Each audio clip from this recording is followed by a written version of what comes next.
Mr. Chairman, we are very appreciative of the time that you have to spend with us this morning, and so without further ado, we'd like to ask you for your thoughts and your comments at this time. Well, thank you very much, Mr. Chairman. I'd just first like to say, speaking for my colleagues, we very much appreciate your opening remarks, and we find your general view as to longer-term policy something which clearly engages us in a very important debate. Mr. Chairman and committee members, we meet against the background of considerable turbulence in world financial markets, and I shall address the bulk of my remarks to those circumstances. We need to assess these developments against the backdrop of a continuing impressive performance of the American economy in recent months. Growth appears to have remained robust and inflation low and even falling despite an ever-tightening labor market.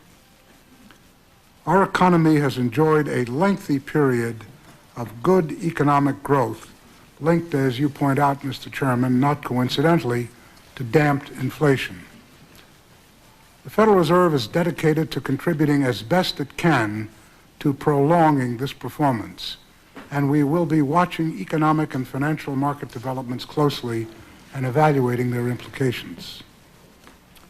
Even after the sharp rebound around the world in the past 24 hours, declines in stock markets in the United States and elsewhere have left investors less wealthy than they were a week ago and businesses facing a higher cost of equity capital.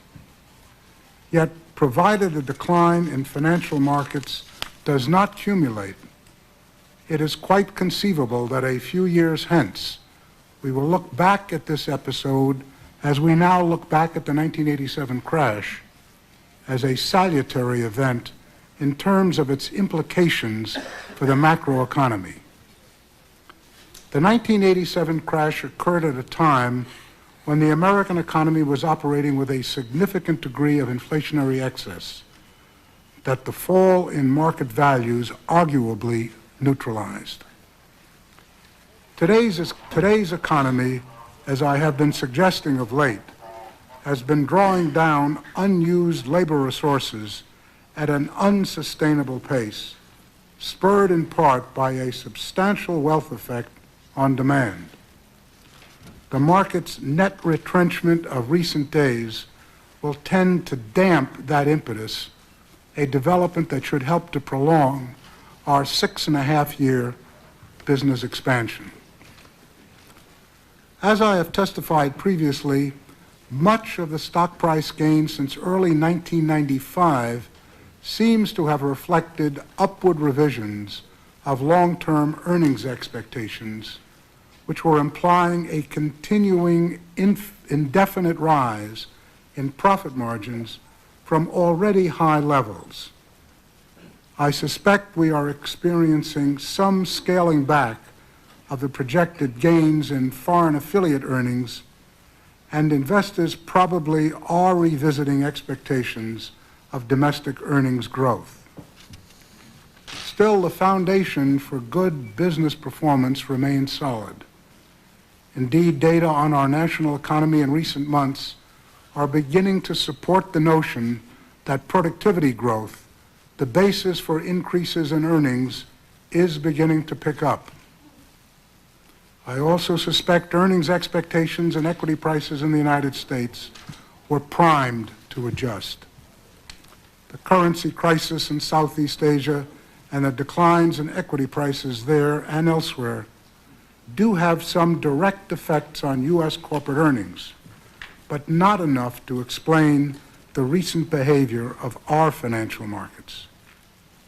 If it was not some developments in Southeast Asia, something else would have been the proximate cause for a reevaluation. While productivity growth does appear to have picked up in the last 6 months, as I have pointed out in the past, it likely is overly optimistic to assume that the dimension of any acceleration in productivity will be great enough and persistent enough to close by itself the gap between an excess of long-term demand for labor and its supply. it will take some time to judge the extent of a lasting improvement. Regrettably, over the last year, the argument for the so-called new paradigm has slowly shifted from the not unreasonable notion that productivity is in the process of accelerating to a less than credible view, often implied rather than stated, that we need no longer be concerned about the risk that inflation can rise again. The Federal Reserve cannot afford to take such a complacent view of our price prospects. There is much that is encouraging in the recent performance of the American economy, but as I have often mentioned before, fundamental change comes slowly, and we need to evaluate the prospective balance of supply and demand for various productive resources in deciding policy. Recent developments in equity markets have highlighted growing interactions among national financial markets. The underlying technology-based structure of the international financial system has enabled us to improve materially the efficiency of the flows of capital and payment systems. That improvement, however, has also enhanced the ability of the financial system to transmit problems in one part of the globe to another quite rapidly. The recent turmoil is a case in point. I believe there is much to be learned from the recent experience in Asia that can be applied to better the workings of the international financial system and its support of international trade that has done so much to enhance living standards worldwide. While each of the Asian economies differs in many important respects, the sources of their spectacular growth in recent years, in some cases decades, and the problems that have recently emerged are relevant to a greater or lesser extent to nearly all of them. Following the early post-World War II period, policies generally fostered low levels of inflation and openness of their economies, coupled with high savings and investment rates, contributed to a sustained period of rapid growth, in some cases starting in the 1960s and 1970s. By the 1980s, most economies in the region were expanding vigorously. Foreign net capital inflows grew, but until recent years were relatively modest.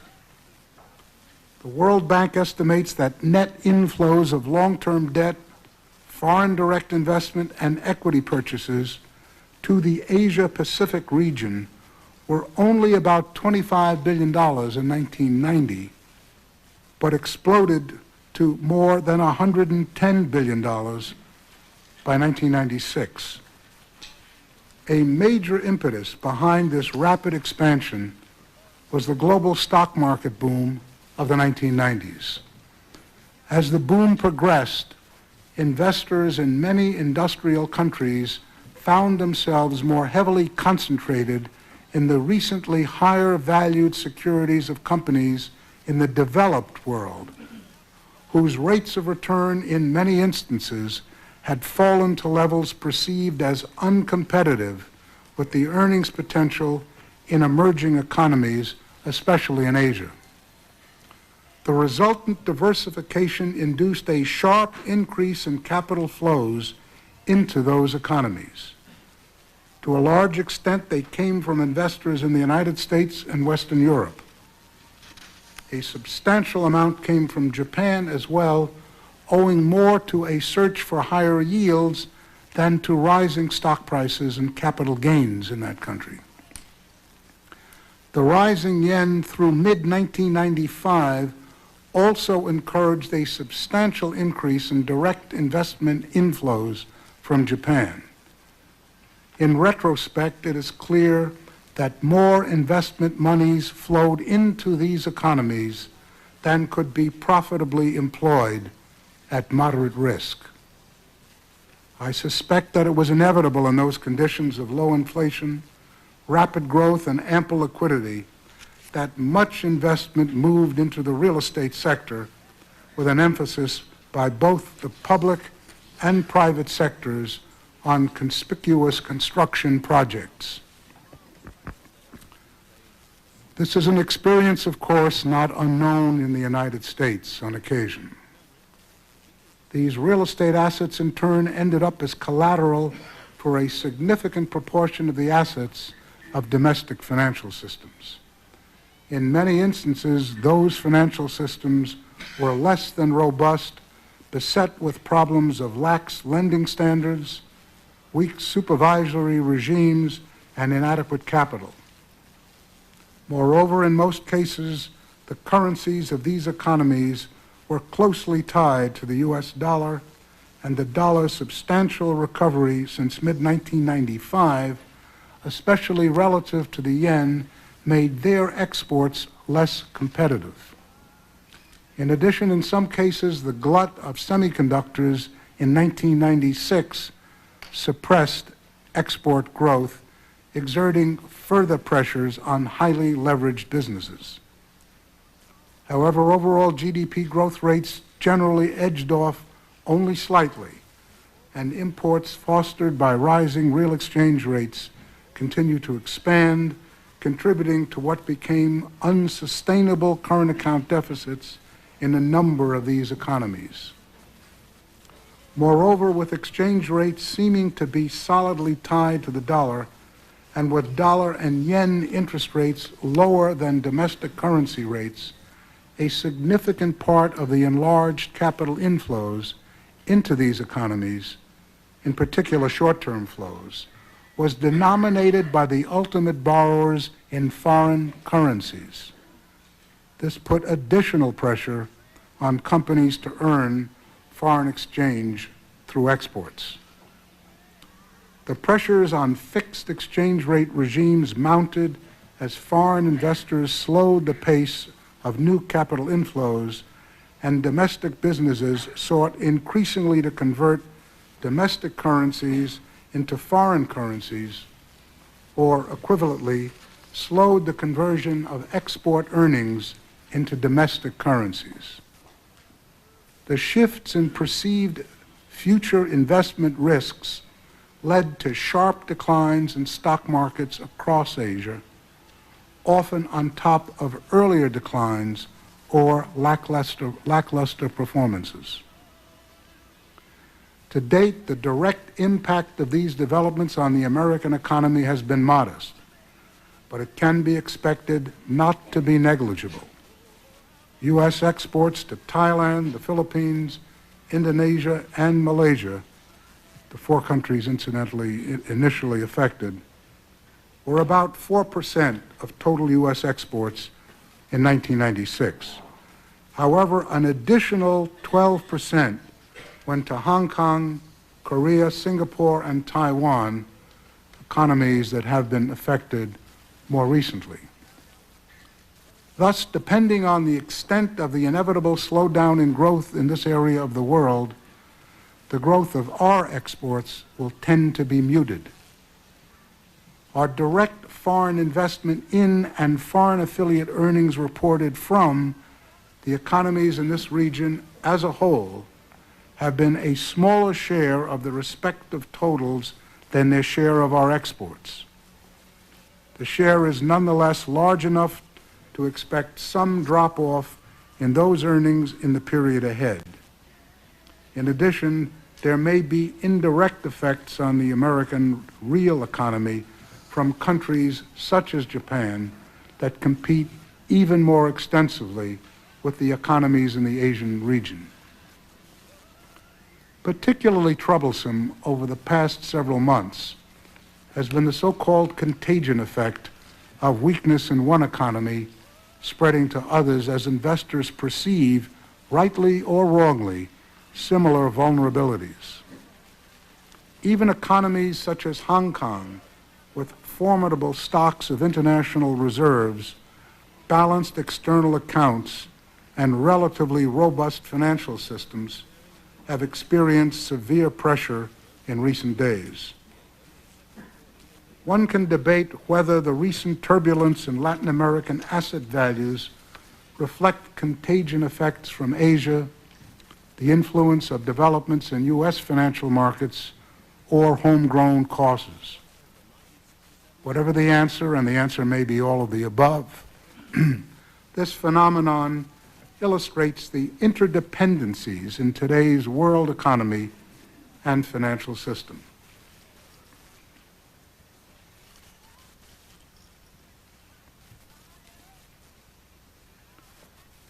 Perhaps it was inevitable that the impressive and rapid growth experienced by the economies in the Asian region would run into a temporary slowdown or pause. But there is no reason that above-average growth in countries that are still in a position to gain from catching up with the prevailing technology cannot persist for a very long time. Nevertheless, rapidly developing free market economies periodically can be expected to run into difficulties because investment mistakes are inevitable in any dynamic economy. Private capital flows may temporarily turn adverse. In these circumstances, companies should be allowed to default, private investors should take their losses, and government policies should be directed towards laying the macroeconomic and structural foundations for renewed expansion. New growth opportunities must be allowed to emerge. Similarly, in providing any international financial assistance, we need to be mindful of the desirability of minimizing the impression that international authorities stand ready to guarantee the liabilities of failed domestic businesses. To do otherwise could lead to distorted investments and could ultimately unbalance the world financial system. The recent experience in Asia underscores the importance of financially sound domestic banking and other associated financial institutions. While the current turmoil has significant interaction with the international financial system, the recent crises would arguably have been better contained if long maturity property loans had not accentuated the usual mismatch between maturities of assets and liabilities of domestic financial systems that were far from robust to begin with. Our unlamented savings and loan crisis comes to mind. These are trying days for economic policymakers in Asia. They must fend off domestic pressures that seek disengagement from the world trading and financial system. The authorities in these countries are working hard, in some cases with substantial assistance from the IMF and the World Bank and the Asian Development Bank, to stabilize their financial systems and economies. The financial disturbances that have afflicted a number of currencies in Asia do not, at this point, as I indicated earlier, threaten prosperity in this country.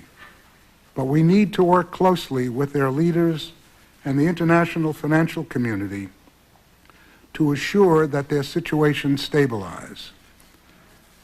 It is in the interest of the United States and other nations around the world to encourage appropriate policy adjustments and, where required, provide temporary financial assistance. Thank you, Mr. Chairman. I look forward to your questions. And Dr. Greenspan, thank you very much for a very thorough and articulate statement involving the situation that we find ourselves in. Mr. Chairman, during your statement you mentioned at some length the situation involving the Asian developing countries, and if I interpreted what you said correctly, you indicated that what we're seeing is hopefully, perhaps probably temporary in nature in terms of a setback. We also know that despite the recent volatility shown in the U.S. stock market, that economic growth appears to be solid and that unemployment and inflation remain quite low. And given the economic fundamentals and given the analysis that you have just related to us relative to the Asian developing countries, shouldn't we expect the outlook for the economy to be quite positive in the foreseeable future? You're talking about the American economy, our economy. Yes, sir. Yes, I think so. Indeed, it's very difficult to come to a conclusion looking at the data that continues to come in that this economy cannot continue to grow in a solid and hopefully non-inflationary manner. I indicated in my testimony that as of things now stand, the repercussions from the difficulties in Asia, while they do impact upon our exports, they doubtless impact on some of the prices that domestic producers charge in this country and have additional marginal effects. The impact is relatively modest. Our concern is that the contagion that has occurred be contained. And the reason for that is that with the evolution of what really is an extraordinarily dynamic international financial system, which has emerged really in the last decade or less, there is a new pattern of flows of capital which have become extraordinarily large. And while it is clearly required to facilitate the expansion of international trade in goods and services and standards of living, it is something new that we have to focus on and understand. I would think that as in all open economies and all free markets, people don't bat 1,000% in their investment judgments, that they make mistakes, hopefully fewer than the correct decisions, but they do make mistakes, and periodically that is going to cause retrenchments. They should be temporary, there should be a pause, and as the mistakes are liquidated, growth picks up again, new products emerge, economies become better, standards of living rise. That is the process which I think that we in the United States should be very focused on to assure it continues in a balanced manner, because we are one of the major recipients of the benefits of that very effective international financial system. Let me just follow up, and I don't want to be repetitive. I did refer to this in my opening statement, but with regard to our domestic economy, you have made it a central focus of your chairmanship and of the Federal Reserve policy to focus on a part of our economy that we generally refer to as inflation or price stability. In recent congressional testimony, you stated that low inflation, quote, was a cause of a good economy. You said continued low levels of inflation and inflationary expectations have been a key support for healthy economic performance. They have helped to create a financial and economic environment conducive to strong capital spending and long-range planning generally, and so to sustained economic expansion. Consequently, the Federal Open Market Committee believes it is crucial to keep inflation contained in the near term and ultimately to move toward price stability.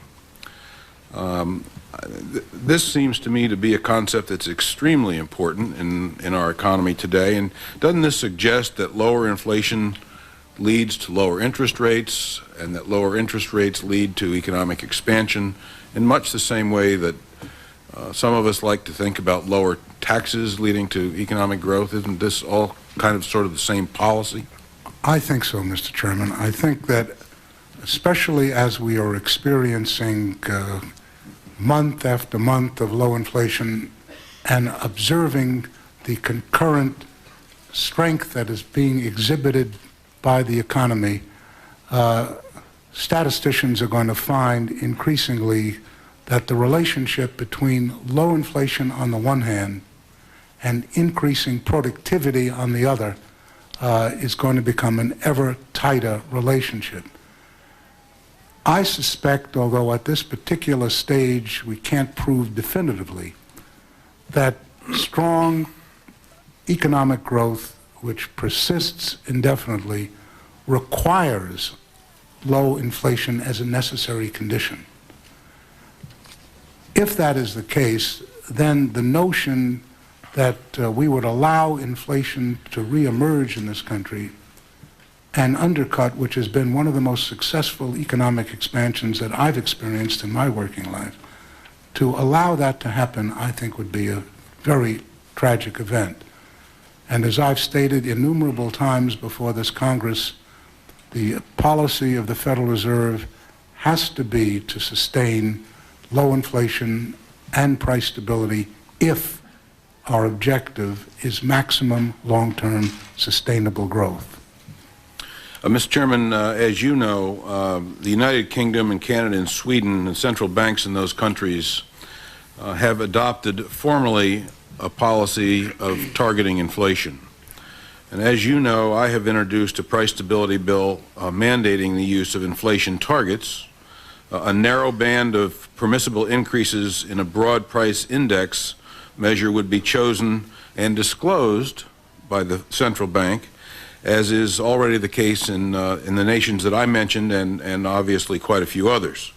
The definition of price stability in terms of inflation targets is a balanced approach that establishes a firm constraint on inflation but permits a good deal of flexibility.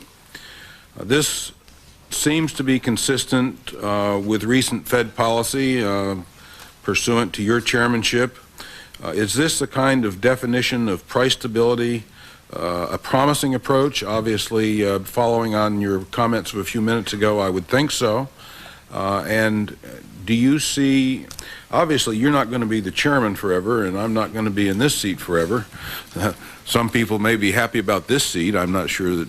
I can assure you there are a lot about who would feel the same about this seat. I'm curious. It appears that that this economic theory is valid. It appears that it has worked in other countries. It appears that since during this decade, let me put it that way, it has worked in this country.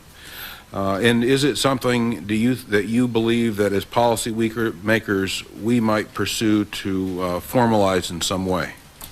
Mr. Chairman, the answer from my point of view is yes, as I've indicated to other members, including Senator Mack, who has had a bill which is not dissimilar to yours. There is a dispute within the question of the focus on inflation and employment. My impression is that we may be resolving that dispute merely by the accumulation of evidence that inflation is such a crucial factor in the sustaining of employment. Low inflation sustaining long-term employment growth. I think this is a debate which would be very valuably engaged in the Congress, and I think it would be quite useful to get numbers of people's views on the particular aspects of your bill, because I think it's only in that way that it can be put on the table and thoroughly debated. But I certainly agree with the general thrust of your remarks, and I must say I personally would probably be a fairly strong supporter of the thrust that you're initiating.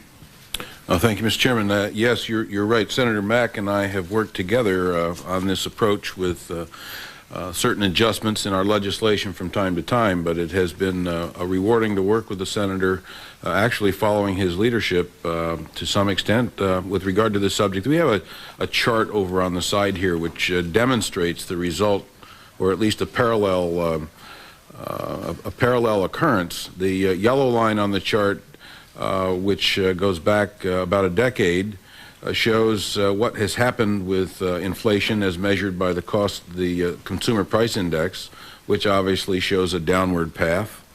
And the rate of unemployment demonstrated by the red line shows a very similar downward path. And so it's very encouraging to see that these policies relative to inflation targeting and squeezing inflation out of our economy have produced the positive kinds of effect that both employers and workers alike have benefited from. As I mentioned a few minutes ago, and I'll ask just one last question on this subject and then leave it at that. I mentioned that many central banks in other countries have successfully adopted these inflation policies.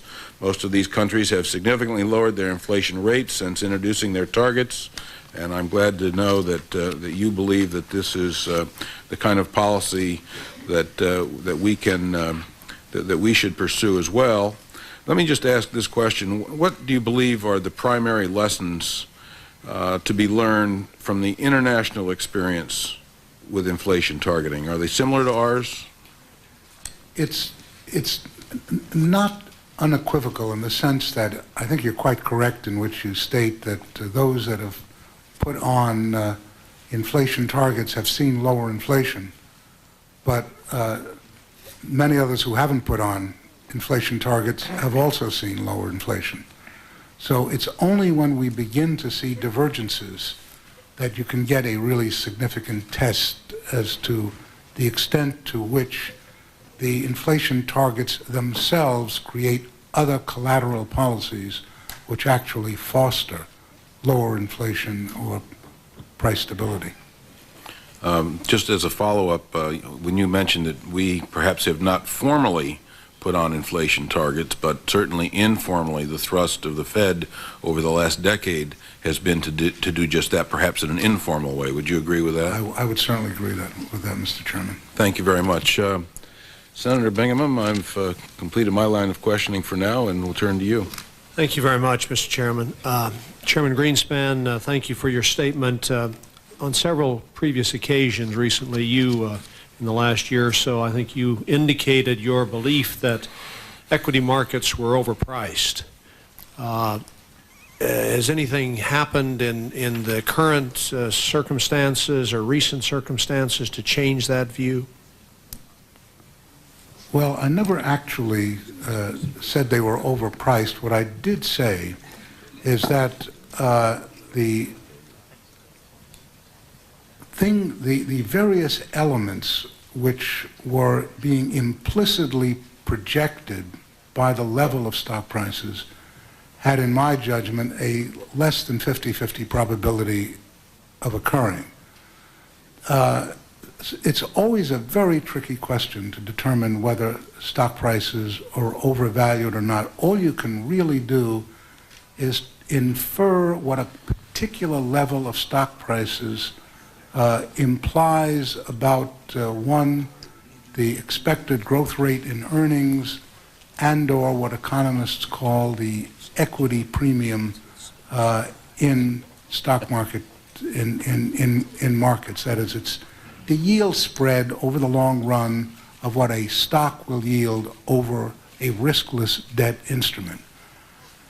All you can say is whether or not the implicit growth rates of earnings, and we do have data on security analysts' forecasts, are reasonable or unreasonable, and very specifically, whether the equity premiums are within a reasonable range so far as history is concerned. As I've said previously, I've thought that the significant upward revisions in long-term earnings growth implied a very beneficent outlook for earnings. I think there's been some adjustment in that recently, and clearly to that extent I would have to conclude that things are less out of line, certainly, than they would have been in my judgment. I would hesitate to give you a view as to exactly where the probabilities lie, because as I pointed out in my prepared remarks, we are finally beginning to see some evidence in the data that a crucial element in that whole notion of earnings growth, namely productivity growth, is exhibiting some elements of acceleration. Whether it is temporary, whether or not it's reflecting some of the longer-term forces which I outlined in earlier testimonies is as yet too soon to tell, and we probably won't be able to tell for a while. But it's, I think, very encouraging that the productivity numbers look as they do, because it's essentially that which has enabled us to produce an economy with fairly solid growth without inflation showing any significant reemergence. Let me ask about imports. You speak in your statement about exports and how our exports, particularly to the Far East, will be, the growth in our exports, I believe you used the phrase, will be muted as a result of the changes that have occurred there in their economies. What about imports? Would we also see a reduction of or downward pressure on inflation in this country and perhaps on prices as a result of substantial increases in imports from that part of the world? I would doubt if we're going to see substantial increases in imports per se. We'll see some, because obviously with their exchange rates lower, they can price in at a lower level into American markets. I think the major impact is far less likely to be any really significant imports, but I do think that they do affect the world price level, and for a lot of different commodities, and to that extent, it probably does filter in here. Remember that unlike other economies which are more manufacturing goods related, we are increasingly a service economy, and that of the business sector, manufacturing is roughly a third or less of what it is that we produce in the way of overall goods and services. And as a consequence of that, we're dealing with a situation in which, while we see a fairly constrained price level for goods in this economy, in other words, the CPI for commodities only is rising far less than the elements of the CPI which comprise services. To the extent that we are getting the types of imports and import price effects, it impacts largely, not wholly, but largely on goods only. And therefore, it is not a profoundly important impact. I think it does work at the margins. I think it's important for numbers of individual companies. I would be quite surprised if it turned out to be anything other than a marginal effect. In the 1980s, we had a period which I thought at the time the dollar seemed to be overvalued relative to other currencies, and there was great difficulty that many of our companies had selling into or maintaining market share in world markets because of the very high value of the dollar, particularly relative to the yen. Are we in danger of having another period like that now, with the devaluation of currencies that's occurred and with the strong dollar that we've got? I would doubt it very much, Senator. The period just prior to February 1985, which is when we reached the peak of the dollar vis-a-vis the other currencies, was really quite a distorted financial period. And we had a number of things going on, including, as you may recall, a very large federal government deficit that don't exist today. So I would be far more relaxed on that question at this particular stage. I don't deny that we have to monitor the movements in exchange rates, because as the economy becomes increasingly more internationally oriented, our exchange rate does have an increasing impact on everybody. But I don't perceive of any distortions arising which could create the type of concerns that you express. My last question would be with regard to interest rates and Fed policy on interest rates. Do you see The recent events that you've described at length in your statement to increase the prospects that the Fed would look in the future to lower interest rates rather than to raise them? Or do you still think the concern would be about a need to raise interest rates? Senator, I don't know of any way I can answer that question without getting myself in trouble. I just thought I'd ask. Senator Bingaman, thank you very much. I was intrigued particularly by the question you asked relative to the relative value of currency. It obviously is a concern that many of us have had, and we're comforted to a large degree by the chairman's comments. Turn now to the gentleman from Texas, Mr. Thornberry. Thank you, Mr. Chairman. Chairman Greenspan, I think in many ways one of the most striking things to many of us about the events of this week is the interdependence of the economies of various nations. And you talk in your statement about the contagion effect being particularly troublesome. And in some ways one wonders whether this interdependence is in part taking our ability to shape our economy out of our own hands. Maybe the decisions of the Fed, the decisions of Congress have less importance as decisions and things that happen in other countries play a bigger role. I'm wondering if you have suggestions about structural or policy changes that we should look at to at least try to prevent the downside of that phenomena from impacting on our economy.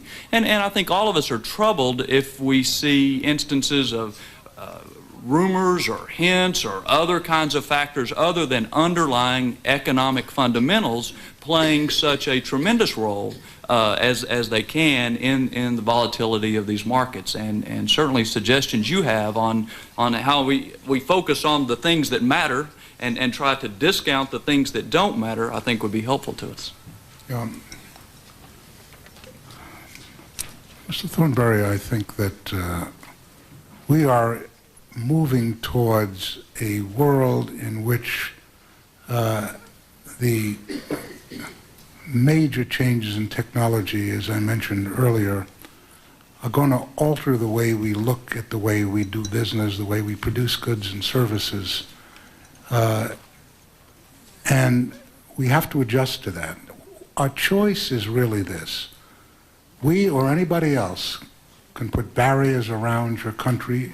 We can insulate ourselves fully, if we wanted to, from all of the contagion effects, from all of the import problems, we could do that. The cost would be a very dramatically lower standard of living. We would have stagnation, effectively.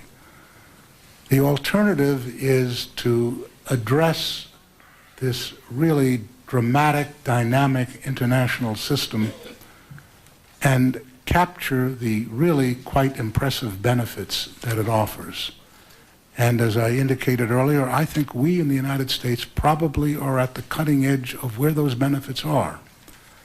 There is a cost, and the cost is that we're running against potential types of errors which get magnified. And I think the point you raise is exactly right. We shouldn't make the choices to go back, but how do we make the going forward as productive and as least subject to crisis as possible? We're not going to be able to fully remove fluctuations and crises from the market. That's in the nature of markets. In other words, they fluctuate, they sometimes are in turmoil. That's the result of the fact that you cannot bat 1,000% in investment decisions. I don't mean portfolio or stock. I mean in whether you build a building here or a plant there.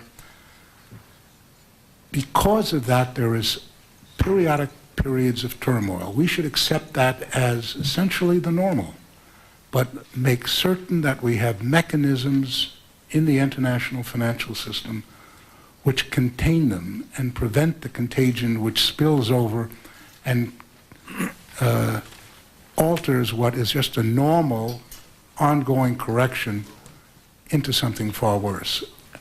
I think we at the Fed and our colleagues at the Treasury have been spending quite a good deal of time focusing on precisely this issue in recent years, and especially, obviously, in the most recent period. I don't know we'll come up with exactly the right answers. I don't know that in conjunction with the very considerable discussions we are having with our counterparts abroad, we're going to get down to the bottom line and get it exactly right. But we are trying, and I must say I am somewhat encouraged about the progress that's being made in recent years on this issue. One of the key points you make, somewhat related to that, is that essentially we have to let investors take their losses and move on, but one of the things that we have to do is minimize the impression that international authorities stand ready to bail people out. There have been some former cabinet secretaries that have recently called, for example, for the IMF to be abolished, that it is outlived its usefulness, at least in its current form. How ready is the international financial system to deal with the way that things are now and the direction that they are going? And do you have suggestions for us about improvements, modernization, updating of at least our role in some of those institutions? I think it's becoming ever more apparent that the problems that give us the most concern in the international sphere turn out to be largely domestic problems, meaning the crises which we've experienced in recent years seem to almost invariably end up with some problem in the domestic banking industry. And that suggests to us that what is quite important to get a far greater formidable infrastructure in the international financial system, to find ways to assure that banking and finance generally is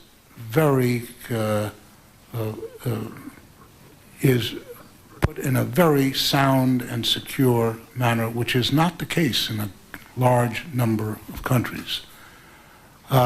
Learning that lesson suggests to us that indeed the International Monetary Fund does have a role. It's a new role. It's not the one which the Bretton Woods Conference created, and I think those who argue that that role is gone are quite correct.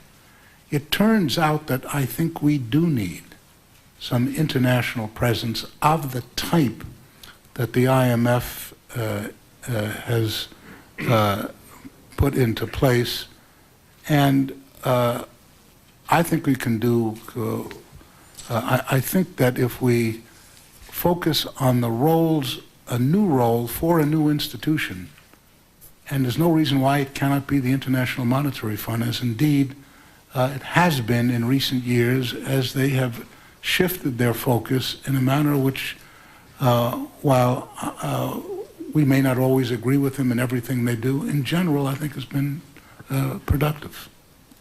Thank you. Thank you very much, Mr. Thornberry. If I may, at this point for the members, we are, because of the number of folks who have fortunately come this morning, we are operating pursuant to the 5-minute rule, and the little green and red lights there are indicators of expirations, unfortunately, of time.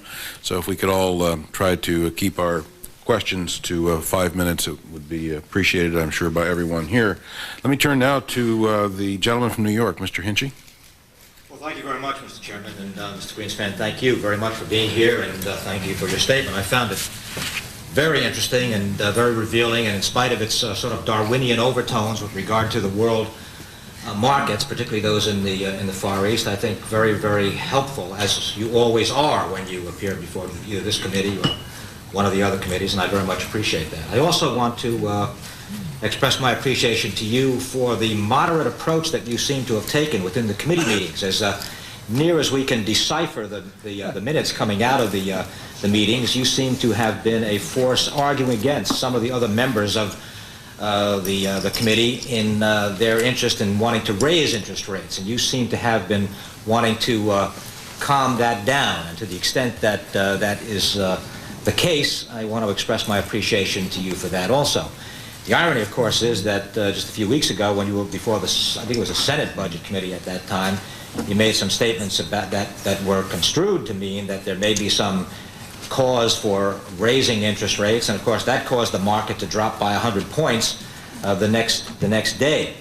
So I am particularly, in the context of what we've seen recently, absolutely fascinated about this total devotion to price stability, when it seems to me that others in the world now are talking about the need to stimulate growth. We know that we have had the benefits of this economic expansion now since sometime around the end of 1992, and the effects of it have been very, very beneficial. But those benefits have not expressed themselves universally within our society. Corporate profits are up by 60%, yet wages in that period of time, which affects most of the people in this country, are up by only 1.5%. So the fixation on price stability at the expense of growth is one that I find just absolutely remarkable. I would appreciate your views on that, particularly in light of what you seem to have said in response to some of the questions that were raised earlier, that there seems to be a need to focus more attention on price stability and less on full employment. And the effects of that full employment would bring to our economy. Mr. Hitchie, I am increasingly of the view that there is no important trade-off here over the longer run, and I think most economists would agree with that. Would it be nice or desirable if instead of the growth rate we have, whatever it is and however it is measured, it were twice what it is? Obviously.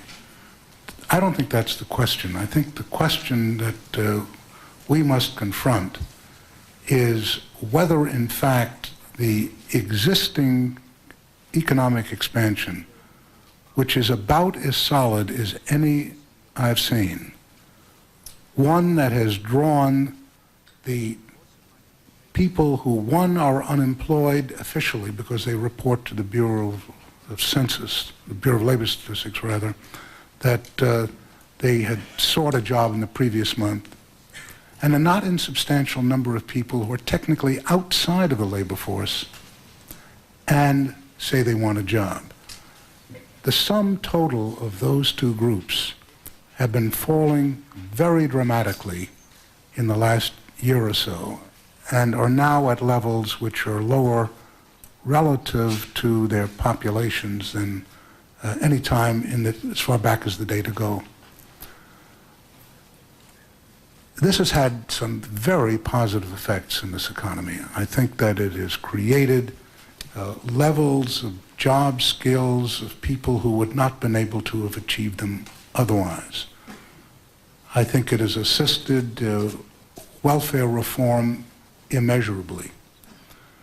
It has all different types of advantages which we can cite, including, I think, significant recent increases in real wages and a definite slowing in the degree of income distribution which we've discussed previously. I think that it is terribly important for us to make sure that this recovery continues and continues in a solid way. I think the greatest threat to it at the moment, as I've argued in previous fora, is the onset of inflation, which could destabilize the system, create unemployment, and effectively reverse much of the benefits that have occurred. If I thought that deflation were emerging, and indeed was a threat to the recovery that we're looking at, I would say that would be something we should be focused on just as resolutely. It's just that the analysis at this stage suggests that that is not the case. It could be the case, and it's not something which I would dismiss out of hand. We talk about price stability, not anti-inflation. If you want to be anti-inflation, the best way to be anti-inflation is to have your price level go down 20% a year. That is not what price stability means. We believe that we should be as forceful against the emergence of deflation as inflation. It just happens that at this particular time, the concerns which grab our attention as a result of the analysis of the various forces that are going on in the economy stress that it is inflation, not deflation, which is a crucial element which serves as the major threat to this expansion. Well, of course, there's inevitably going to be disagreement about that, and there are many economists who disagree, as I disagree heartily with what you just said. I think that we are on the verge of a situation where, in fact, it may be deflation that is the enemy. Inflation today, as you know, is half of what it was just last year. There is no indication of inflation anywhere in the economy. And it was argued recently at your committee meeting that by historical standards, interest rates now are high, by historical standards, higher than they need to be. And it seems to me that we ought to be looking more at how to share the benefits of this economy with more and more people, how to get the economy to grow at a faster rate. I'm particularly concerned in the context of the global economy. It has been projected that our growth rate next year, that is the United States growth rate, may fall to as low as 1.5%.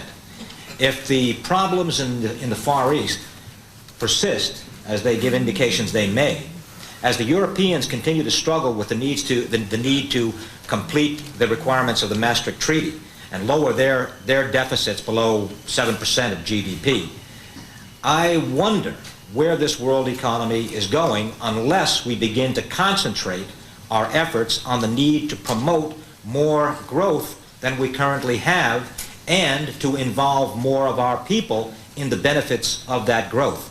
And I would love to hear your comments on that. Well, I would certainly like to see as much benefit as we can get, and I'd like to see as much growth as we can get. The question is a factual issue as to where threats are. None of us can forecast the future with accuracy. We're all making judgments about what probabilities are, and some of us have far more experience in certain areas than others. Some of us are, I would say, I'm talking about within the Federal Reserve, I would say some of us are arguing points not dissimilar to the points that you're making. That's part of the basic discussion. I don't know what I can say other than the fact that most of us at the Federal Reserve disagree with the position you're taking. Is it a respectable position? Certainly. I mean, if we see the types of forces that you're seeing, we'll change. The point of the issue is we don't see them. It's not because we're not looking very forcefully. I do not deny that there are a lot of economists out there who are raising these issues. It's one of the more interesting, difficult problems analytically that we have so far as monetary policy is concerned. But it's a really very fortunate problem. We're looking at how to continue what has really been a very successful economic expansion.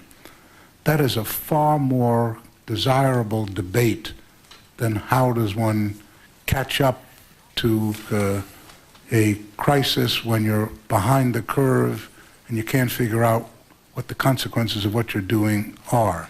So to be sure, I think there is a debate here. There are good arguments on both sides.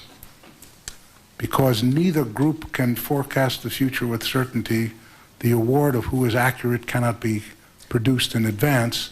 But I think reality will confront us eventually, and the answer to your question will come out unequivocally one way or the other. Mr. Hinchey, Maurice, thank you very much. A discussion of economics would not be complete without differing points of view, and we appreciate your articulating your point of view. I'd just like to take a moment to once again refer to the chart here to show at least from an economic unemployment rate point of view, as inflation has come down, so too has the rate of unemployment quite dramatically. And while we'd all like to see higher wages, certainly that's the American way and the American dream. We hope we'll get to that as we proceed through this period of expansion. The gentleman from Illinois, Mr. Ewing. Chairman Greenspan, thank you for your comments. Thank you for the time they're spending with us at this very important time financially here in America. I want to change the questioning just a little bit, and would first by saying that this week's market movement had impacted the Dow Jones futures contracts traded on the Chicago Board of Trade in Illinois, and the S&P 500 traded on the Chicago Mercantile Exchange. Both exchanges initiated trade halting procedures on Monday. In your opinion, do you believe the circuit breaker on the futures exchange worked as intended? Mr. Ewing, I think there's going to be a number of doctoral theses written on this subject in the year ahead, because this is the first real test that we have seen. I can probably with some confidence conclude that the results will be inconclusive. And the reason is that there are lots of different forces involved. There are strong arguments on both sides of this. My own personal view has never been wholly friendly to circuit breakers or stopping markets, because I'm always concerned as how in the world are you going to get them started again. But that view is countered by many who claim that indeed there are significant benefits. There have been recent surveys about what the innumerable various related types of activities. As you know, there are limits on the Chicago Board of Trade on all agricultural commodities and the like, which is sort of a somewhat similar thing. And we do have program trading alterations, as you know, when the Dow Jones Industrial Average moves 50 points in either direction. The analyses of these have not been conclusive one way or the other. So I'm not sure we're going to find very much unanimity on this issue. I think you're going to find that most brokers, most traders would prefer that you kept the markets open. You'll often find others who would not.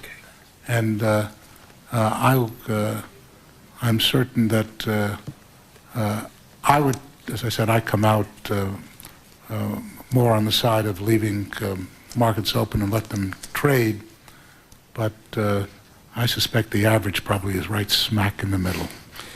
You might feel then that by halting this trading that we have limited liquidity. With that's one of the arguments. Well, that's one of the purposes, actually. It's to actually slow the process down, and the presumption is that people who are going to be rashly running to sell or to buy would have second thoughts and would change them. The problem is that there are others who, when you shut them down, have claustrophobia and decide that all of a sudden they want to get out, and as soon as you open the door, they're gone. So it's a question of which force is the most dominant to determine which price effect occurs. We currently have a prohibition on trading individual stock futures. Had individual stock futures been traded this week, would there have been a negative, positive, or indifferent effect on the market? Mr. Ewing, that's almost a question like monetary policy. Anything I can say on that issue will create more enemies out of friends and vice versa, and I don't have enough friends, so that I think I'd better stay put. As you know, there is a very strong view in the New York Stock Exchange against that, and a very strong view in the futures markets for it. And it's an argument I'd probably, as a private citizen, love to get involved in, but I see no necessity as a central banker to have to answer that question. Well, I'll try and throw a softball. There is legislation in both the Senate and the House that would free up the regulations of our futures markets with the concern that we need to be competitive in the world markets. Would you have a comment on that? That legislation is stalled, I think, really in both houses as far as moving this year. Yeah, which particular part of the legislation are you referring to? Well, the pro-market provisions of the legislation, which allow the markets to operate with less regulation, such as some of the foreign markets are. Yeah, this is the CFTC. Yes, yes, that's yes. I've been supportive of that, and I think that we've. It gets to a lot of complex legal issues with respect to what constitutes a derivative, what constitutes a future, and who has regulatory authority between the CFTC and the Securities and Exchange Commission. And I've been concerned that we not too rigorously define these things in a manner which would undercut the so-called over-the-counter market in derivatives, which is a very important force developing in this international financial system, which I've discussed earlier and think is crucial to the continued expansion of international trade. So I'm personally quite supportive of those measures because I think that to get these issues clarified and get a broader capability of competition going is in this nation's interest. Thank you very much. Thank you, Mr. Ewing. We'll turn now to the gentlelady from New York, Ms. Maloney. Thank you, Mr. Chairman. Welcome, Mr. Greenspan, and thank you for your leadership. You mentioned earlier that you believed that we need an international presence like the IMF to help stabilize markets in Asia. Do you believe that the American government should be increasing its participation in the IMF? Should we be loaning more to the IMF to help us with this particular problem? And secondly, will the Fed be making swap loans, federal loans available to the Asian countries? We have supported Treasury's initiatives with respect to elements specifically in the Function 150 categories in the budget and in its initiatives with respect to our relationships with the International Monetary Fund and the World Bank. We have not been involved, the Federal Reserve, in swap arrangements, as you are aware. I can't say where or what we might do in the future. I would say, however, that were we or the Treasury to be involved in any such assistance, it would be because it was perceived to be in the interests of the United States. In fact, I think the law effectively requires that. Okay. Following up on Senator Binghamton's question on possible actions for future inflation, yesterday the Bureau of Labor Statistics reported that the employment cost index, the average cost of employing a worker, rose 0.8% in the third quarter of 1997, which amounts to a rise of 3% over the last 12 months. A wire story said yesterday that this news, and I quote, isn't good for the Federal Reserve. Fed Chairman Greenspan said recently that trends in the labor market indicate the labor market has been on an unsustainable track, end quote, and you brought that up in your testimony today. Meanwhile, research from many sources, including a September 1997 article from the Federal Reserve Bank of New York and a 1993 article by a Federal Reserve researcher, are very inconclusive about whether a rise in wages leads or follows increases in product prices. The Federal Reserve Board of New York's research concludes that the increase in the wages of workers in production industries, that is not in the service sector, is not related to inflation. Would you clarify your position on this issue? Are you using the employment cost index as a primary signal of future inflation? No. And first of all, I suspect that, as I recall the New York Federal Reserve Bank issue, they were referring to the question as to whether or not you can use wages as a statistical indicator for future inflation. I think that most of the econometric analysis that you can work with creates all sorts of problems of which leads which. It's a simultaneous process that works. The issue that I have been raising is a question of what the facts are. The facts are that the rate of growth in employment over recent years has been such that we have had to dig ever increasingly into a group of people who are not working but wanted a job, to the point, as I mentioned earlier, that the sum total of the unemployed plus those who are not in the workforce but would like a job, the sum of those two have gotten increasingly lower. I am merely drawing the obvious arithmetical problem that if that trend continues, that something has to give. I mean, we do at some point run into some pressures. And while one can very appropriately argue that you can define inflation beginning without any wage relationship at all, for example, if oil prices are spiked higher, that will engender inflation. It may pull up wages because of the required escalators in a number of different contracts.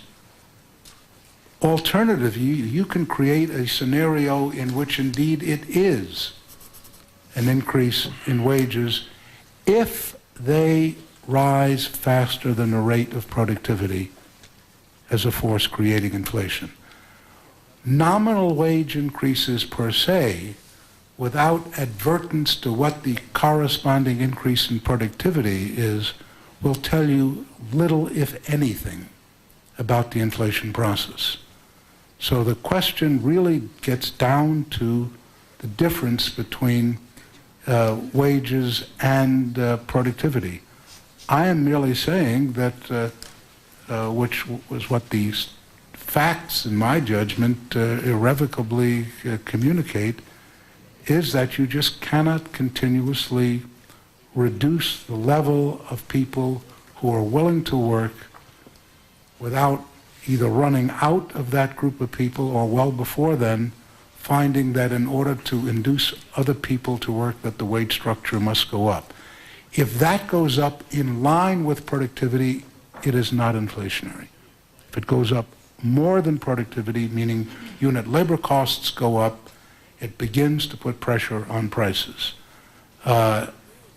It's very difficult to get out of that analysis. The question is which causes what under what conditions, and I will say that it varies. It doesn't, I wouldn't argue that wages per se cause inflation, nor would I argue that inflation causes wage increases. I think it's an interactive process, and you need far more information than that particular fact to know what the outcome is likely to be. Thank you. Thank you very much, Ms. Maloney.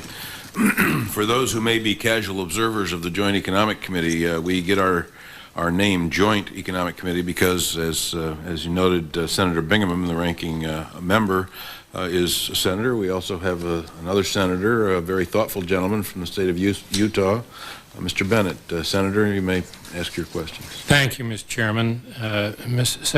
Chairman Greenspan, we won't force you to sit there while we debate economics back and forth among ourselves.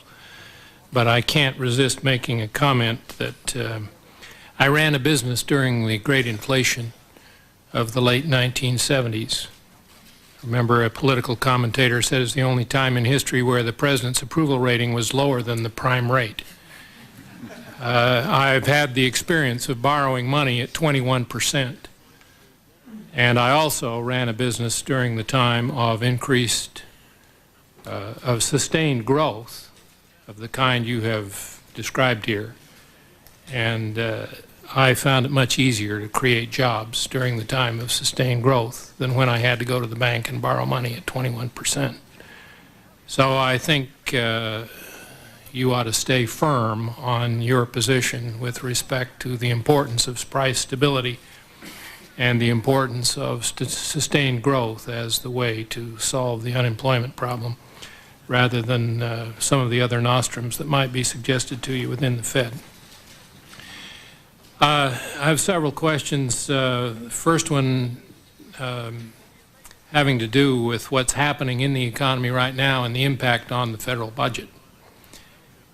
We were told that we were going to have a $124 billion deficit this year. It's going to come in now at something less than $100 billion shy of that, which is very good news. The President takes credit for it, as I would if I were President. We Republicans give you the credit for it, as naturally we would do if we don't hold the presidency. I think probably the real hero here is neither the Congress nor the Fed nor the President, but the economy itself that is growing at a rate that nobody really had foreseen, and that's always good news. We're going to be faced with the challenge in the Congress next year, if we don't have a recession, of dealing with the unexpected and, for all of us, except possibly Strom Thurmond, unexperienced circumstance of a budget surplus. And we will argue mightily among ourselves as to what to do with that money. Some say give it back to the taxpayers. Some say raise spending in social programs. Some say pay down the deficit, pay down the debt. Do you have any views as to what we might do with the surplus? As I testified before the House Budget Committee earlier this month, I thought that it would be quite useful to allow, at least in the beginning, for the surplus to in fact occur, meaning indeed it just reduces the level of debt to the public. If, as I said earlier, we are beginning to become far more secure in our view that low inflation brings down inflation premiums and long-term interest rates, and that in turn is a major factor in economic growth of a sustainable type, then it's pretty obvious that to the extent that we are reducing the federal debt to the public, to the extent that we're doing that, we're also likely lowering the inflation premiums embodied in long-term rates. So it's quite conceivable to me that if we allow at least a significant part of this excess of receipts over outlays to end up as a reduction in the debt, we may find that we have created a very effective economic policy. And while I, as you know, am strongly supportive of endeavors to cut marginal tax rates, and have even argued beyond what most people are willing to argue, namely that I think the capital gains tax ought to be eliminated, I nonetheless believe that we've built up a very substantial amount of debt in this country, and I am not one of those who believes that that is irrelevant to what the inflation premium is in interest rates or in the growth of the economy. So I would be cautious about dispensing something we don't have yet, and if it turns out that we get it, it's not the worst thing in the world to lag a little bit in responding in a way to dispense with it. There is no urgency of which I am aware which suggests that if we inadvertently fall into a surplus because receipts turn out to be even still higher than we've been projected, that is, I know of nothing that goes wrong which requires us to address. I grant you it's a wonderful pot of money for many different types of projects, but that is something that the Congress is going to have to make a judgment on. Thank you. I have exactly the same instincts that surplus should go to pay down the debt, and much as I am in favor of reduced tax rates too, I think we do that by restructuring the whole tax code. I think it is an abomination, even though I voted for the latest addition to it that makes it even more impenetrable. And just note, Mr. Chairman, Chairman Greenspan and I have a ritual that has gone on ever since I've been in the Congress. At some point, I always ask him what he thinks the appropriate rate is for capital gains. And he solemnly tugs his cheek and says, I think it probably ought to be 0. And we've gotten it down to the point where he did it automatically without having the question here today, and I'm grateful. Thank you very much, Senator Bennett. Senator Sarbanes? Well, thank you, Mr. Chairman. Chairman Greenspan, welcome. I regret very much that I missed the spina bifida roast that took place last night here in town, because I understand Andrea Mitchell gave us a lot of clues on how to interpret your comments. And unfortunately, I wasn't there, so I didn't have the benefit of it, but they tell me C-SPAN carried it, and maybe we'll study very carefully what Andrea had to say, and we'd be in a better position to interpret you when you come before the committee. I don't expect... I guess you don't have to respond to that if you don't want to. I felt an obligation to, but I appreciate not having to. I'm sure the context for today's hearing is quite different than what you anticipated when you accepted the committee's invitation to testify. And of course, a lot of the focus has been on the developments in the stock market over the past few days. However, I wanted to go beyond these immediate events and talk a bit about the underlying condition of the U.S. economy. Because it seems to me that looking beyond the developments of the past few days, the basic condition of the U.S. economy continues to be exceptionally good, and I think you indicated as much in the course of your testimony here. Growth has been steady, unemployment low, and inflation is declining. Let me repeat that. Inflation is declining.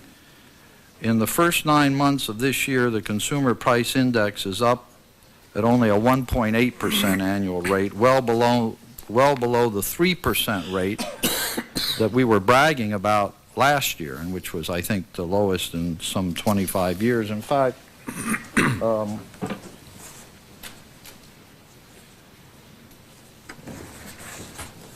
this is really a very impressive performance, as we can see, with this year's performance over there on the far right, and we have to go back into the mid-1960s to have anything comparable.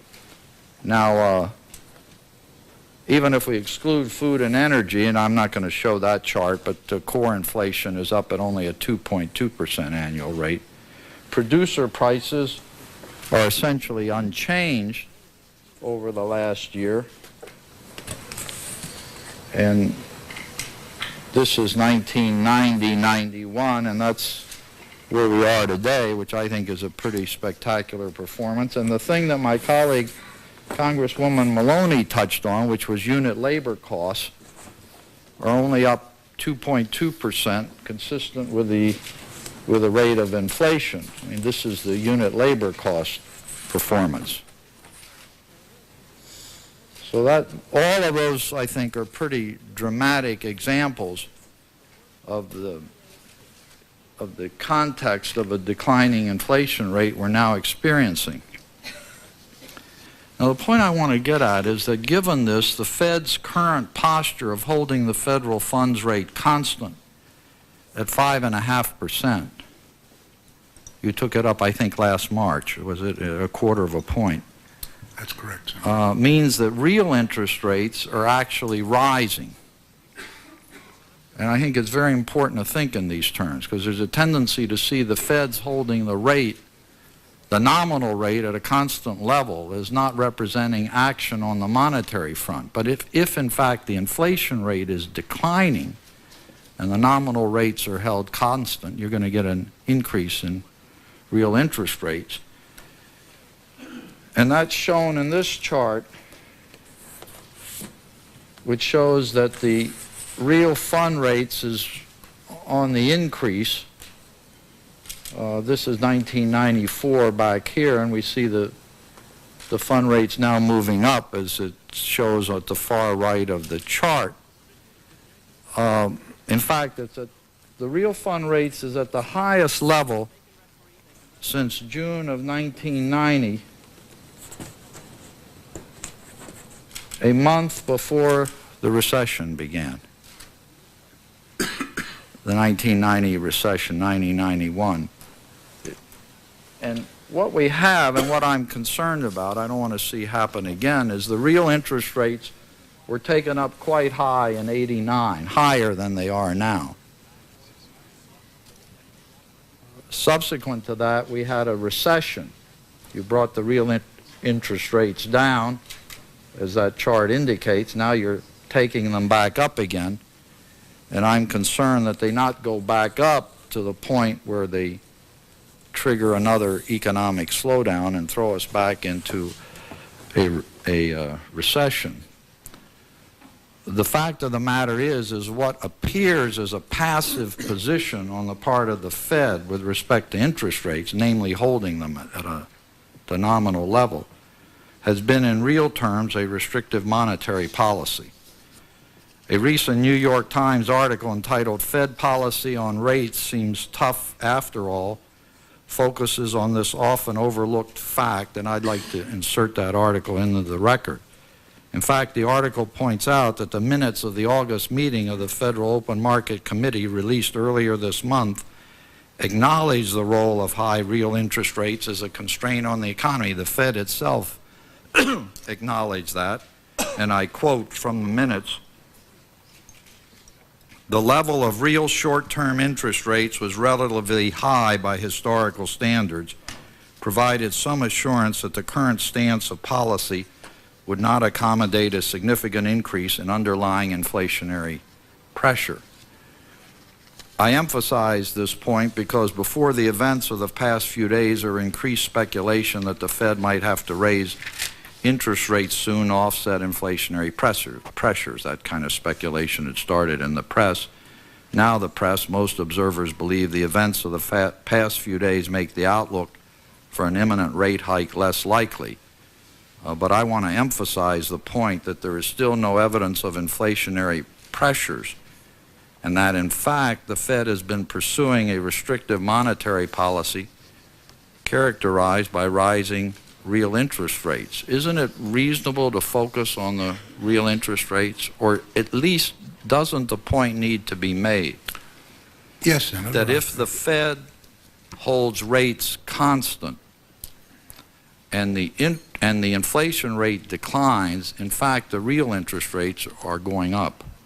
Real short-term rates, Right. Yes, indeed.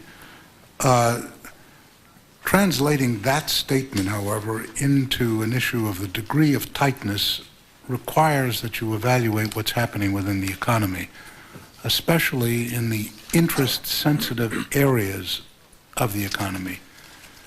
If monetary policy were perceived of as severely restrictive, we would see the whole structure of interest-sensitive areas of the economy, housing, motor vehicles, and a number of interest-sensitive areas showing signs of contraction. We don't see that at this particular stage. Were we to see that, then we would say that it's pretty clear that the level of real short-term rates is beginning to grip. I think as a first approximation, I think it is the right thing to do to take a look at the historic relationship of the current real federal funds rate and history to get a sense of where we are in a general way. But that is inadequate as a measure to conclude the degree of restraint that we're imparting on the system. It merely says that if we begin to get in areas where it looks as though in a historical basis the short-term real federal funds rate is high, I think that accelerates our view looking at other areas of the economy which interest rates affect, both in the financial system and elsewhere. As you know, money supply growth has been somewhat stronger than we would have projected, which suggests that there is no particular restraint going on in the banking system. And when we ask very specifically in our senior loan officer survey of how the banks are behaving relative to customers, we don't pick up any significant degree of restraint there either. So I think it's an issue which, I grant you, requires a considerable degree of increased focus, but we want to begin to see the process beginning to show signs that that degree of interest rate is indeed creating a significant slowdown. The one area which I want to emphasize, however, is the issue which we're always confronted with, namely that there is a significant lead time between the actions that we take as manifested in the real federal funds rate and its impact on the economy.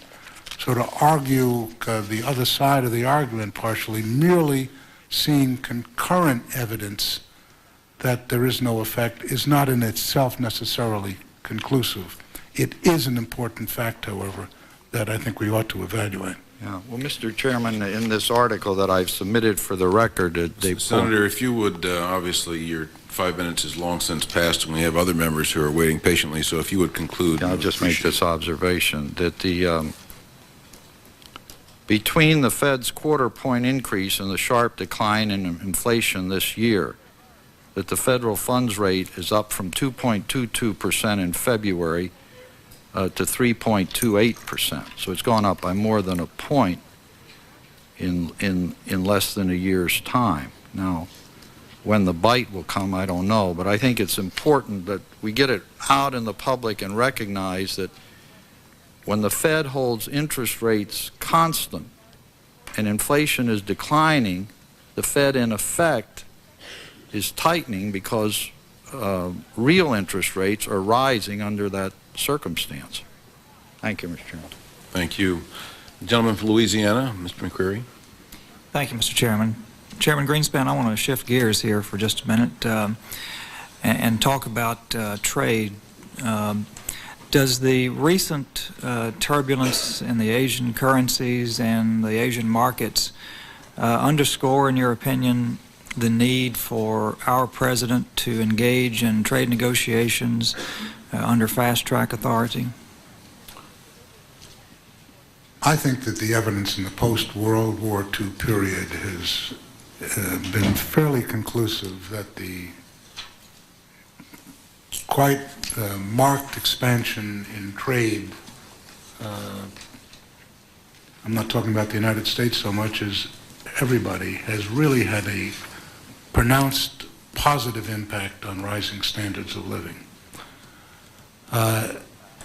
We are a very major player, obviously, in the world trading system. I think we benefit immeasurably from it. Previous presidents have very readily been able to obtain fast-track authority to negotiate for very obvious reasons. You just cannot negotiate if you're not the final negotiator.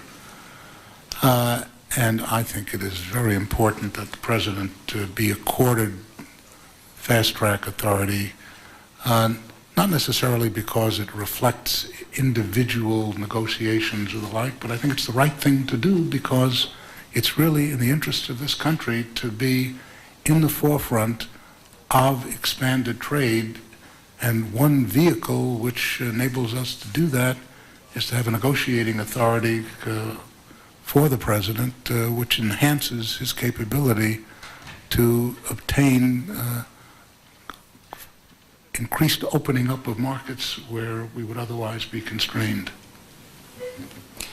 Thank you. And now I'd like to get back to Senator Bennett's question about the surplus. I'd like for you to expound a little bit on your answer. In answering the Senator's question, you said that while it would be nice to lower the tax rates and even go to a zero capital gains rate, we've built up a substantial debt, and it's probably in our interest to address that sizable debt. But in fact, if the current debt was all we had to worry about, I would be much more inclined to use some of the surplus, or perhaps all of the surplus, to reduce tax rates or even spend the money on transportation infrastructure or other needs. But as I look down the path into the next century, I see that the current debt is not really the only thing we need to worry about. Could you expound upon that? Does that have something to do with your inclination to spend the surplus, so to speak, to buy down the current debt?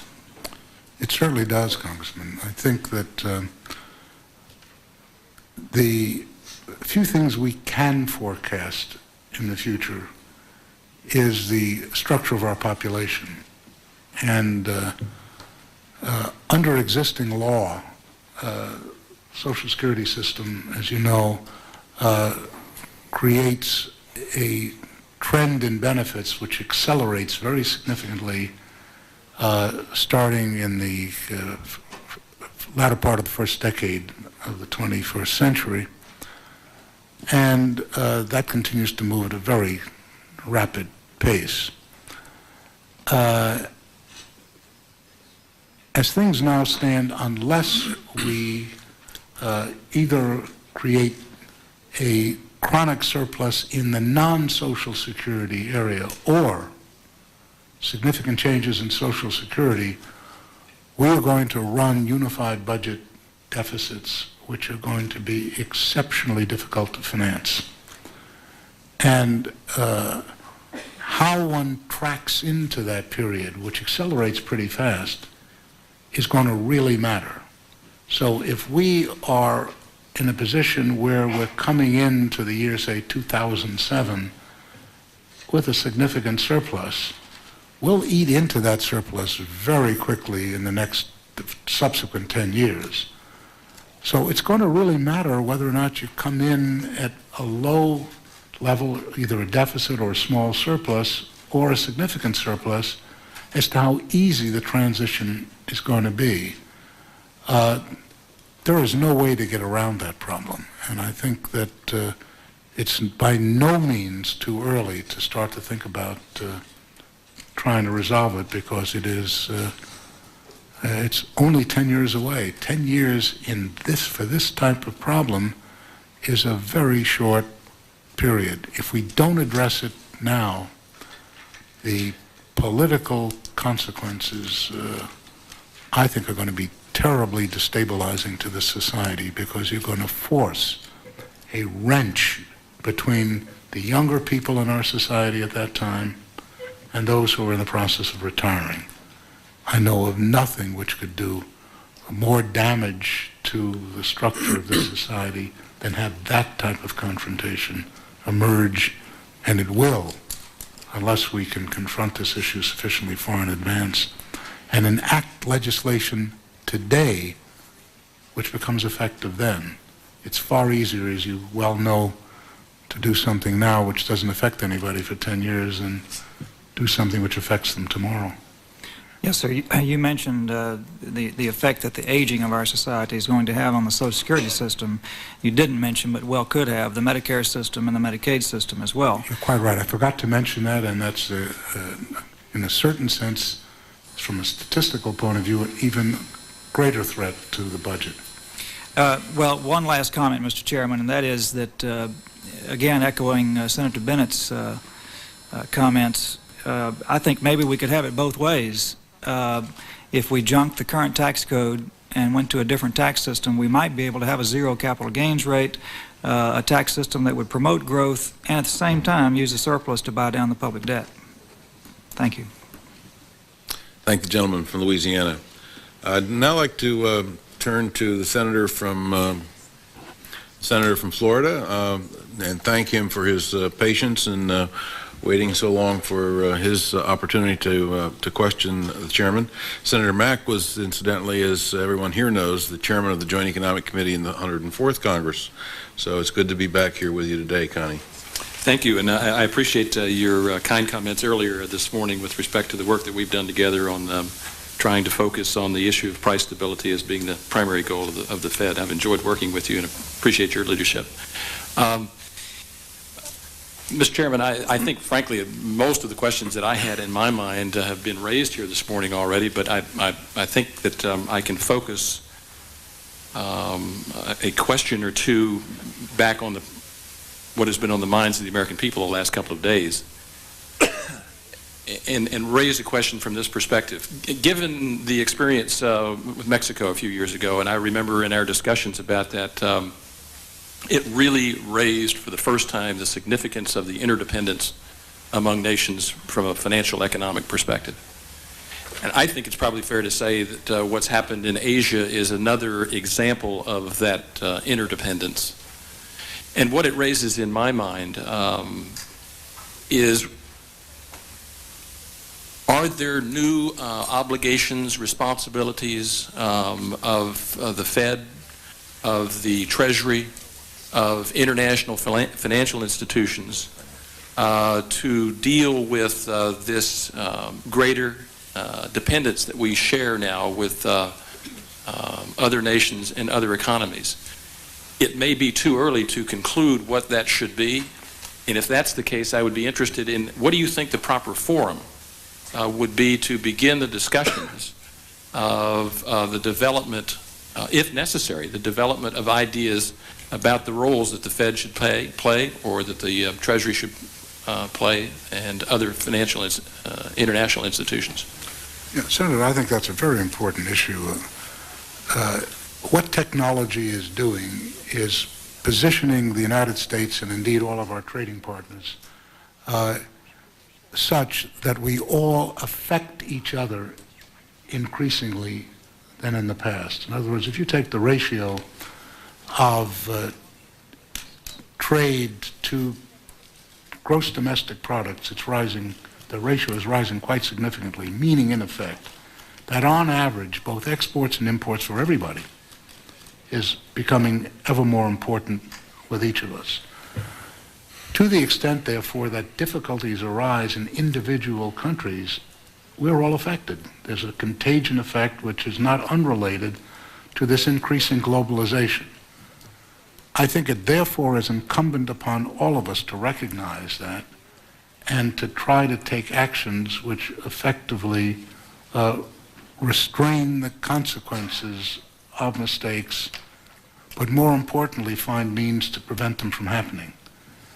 I think we have an unofficial forum at this stage, which is a continuous interaction within the United States, for example, between those agencies which are related to this question, mainly the Fed and the Treasury, but also State Department has got interest. The White House has an interest. I mean, there's a general interest here in which we go forward in endeavoring to find the appropriate interface with our trading partners. Obviously, the trade representative is a crucial operator in this regard as well.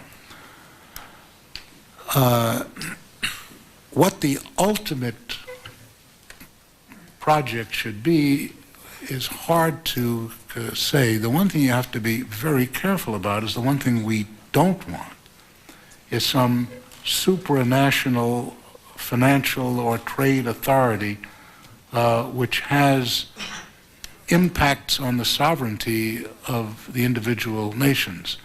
What we want, and indeed what I think is evolving, is a voluntary association where we meet as the G7 or the G10 or in the Bank for International Settlements or other groupings in which we discuss various bilateral, multilateral issues which are of interest to all of us. And it is not a zero-sum game. In other words, if it were a zero-sum game, then we would be finding we would be at loggerheads with each other because your gain is my loss and vice versa. What we have found, however, is that there is a net positive sum. And the question is, we will all benefit, and therefore we all have a very strong interest in seeing that trade proceeds and that the international financial system, whose basic function is to facilitate that, function in its most effective manner. What I hear you saying is that that there is a natural evolution taking place within the present institutions that, at least for the time, are addressing these issues and at the present time seem to be adequate to deal with these various crises that come up. And that's point one. And one additional question to raise is having to do, again, with Asia.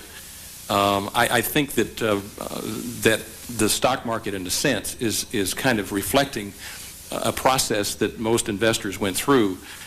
Can really raise the question about how significant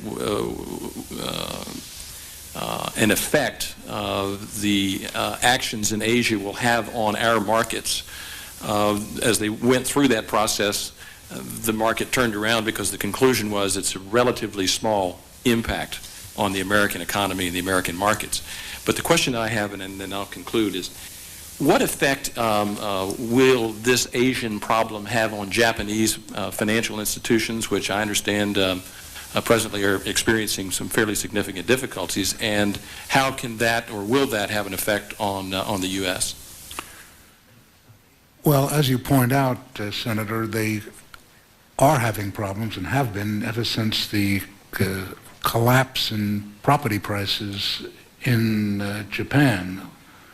And not unlike many of the smaller Asian nations who have had real estate collateral as significant elements within their banking system, the Japanese have been struggling with that problem and working to solve it with some success in recent years, but they have found, as we found during our credit crunch, where we had the same thing, as you may remember, back in 1990-91, real estate is a relatively small part of most economies, but it ends up as a significant part of the collateral in the crucial banking system, which impacts the whole system.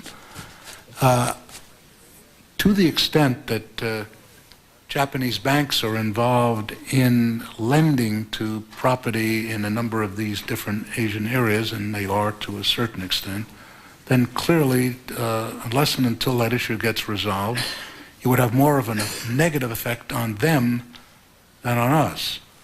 And obviously they are aware of that, and I think that we're all aware of the notion of the significance of property values throughout Asia.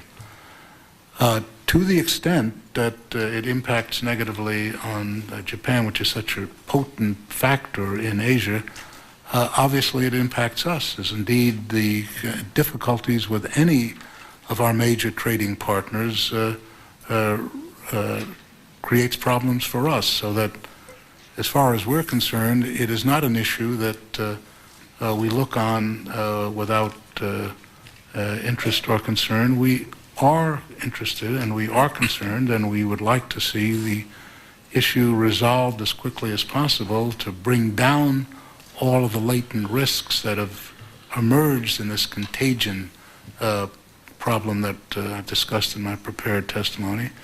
And I think that there's an awful lot of work that's moving forward in that, and I just wish to emphasize that while we may not be directly involved in a lot of it, we do have a significant interest that it gets resolved effectively, because if it does not, then I think the impact on us becomes immeasurably larger. Thank you, Mr. Chairman. Thank you. Thank you very much, Senator Mack. We're going to move now to the gentleman from South Carolina, Mr. Sanford. But before we do, let me just announce that Mr. Sanford will be our last participating questioner this morning because of scheduling considerations. And so, Mr. Sanford, we're anxious to move on and hear your questions at this point. Thank you, sir. I have but two questions, Mr. Chairman. One would be tied to I was noticing here in the second page of your testimony, yet provided the decline in financial markets does not culminate, and then it went on to say, we'll look back at it in many of the same ways that we look back at, for instance, 1987. My question, I guess, is, doesn't it have to culminate, if for not one of maybe two reasons? Either because of the length of this expansion, which I understand to be about 6.5 years, which, if not at, very close to a post-World War II record in terms of length of time on expansion, or if not for that reason, because there are no magic errors. I don't know if you saw the article a couple weeks ago, maybe a month ago, in the New York Times or the Washington Post. It talked about technological advancement, and that while much of the earnings projection was based on technological advancement within our society, what the article pointed out was that technological advancement was a relative thing, that in the same way that telephones had been a tremendous technological advance at the time, now computers were, but relative to our economy, they were not life-changing, and that therefore there were no magic technological new eras. If either of those two happen, does that mean that we go back to the markets culminating? And if that happens, what does that mean? Well, I read that article, as I recall. I thought it was quite interesting, and I think there's a substantial element that I think is important to recognize. I think, however, that the issue isn't whether we're dealing with an explosive new technology far greater than in the past. Indeed, as I think that article points out, that productivity growth in the 1960s was significantly higher than it is today, and that's factually the case. The issue that is involved here is that we're going back to an ever-increasing globalization, which we really haven't experienced for 100 years. We had a very substantial free world system at the end of the 19th century, and then it, especially after World War I, it began to get narrower and narrower, and then with the Depression, we all just shut our doors. You know, then we had Smoot-Hawley, and everybody pulled in their horns, and it was an autarkic society. We're reversing that, and I think it's tremendously beneficial. And in that regard, the technology changes are impacting to a greater extent on financial areas, and indeed changing the basic structure of finance. So in that regard, I think these are really quite unusual changes, and in the sense that if you go back to, say, the Mexican crisis of the early 1980s, its impact was nowhere near the more recent impact, largely because we're dealing with a far more open world system, and I think that that changes the scorecard, so to speak, in an appreciable way. My second question was unrelated, and that goes back to what Mr. McCreary was raising on the issue of Social Security, and that is, I guess, two related questions. One is, do we in fact run a surplus? In other words, Washington may proclaim this year or next year that we've run a surplus. Do you think we really in fact run a surplus, given the way some of the money's moved around within the unified process? And second, and tied to that, is, I mean, for instance, we introduced today a bill on Social Security. What do you think might be the right prescription for saving Social Security? Well, I think first of all, There are many different definitions of surplus. It depends what it is you're focusing on. We at the Federal Reserve are very focused on the issue of what is the amount of new debt issued to the public. That is effectively the unified budget deficit. And so far as financial policy is concerned, that's the crucial measure. But at some point, don't the financial markets begin to take into effect the contingent liability? Yeah, I was about to raise, and that's a very interesting and very important point. We have something of the order of contingent liabilities on our existing Social Security system in the amount of $9 trillion. Now, it's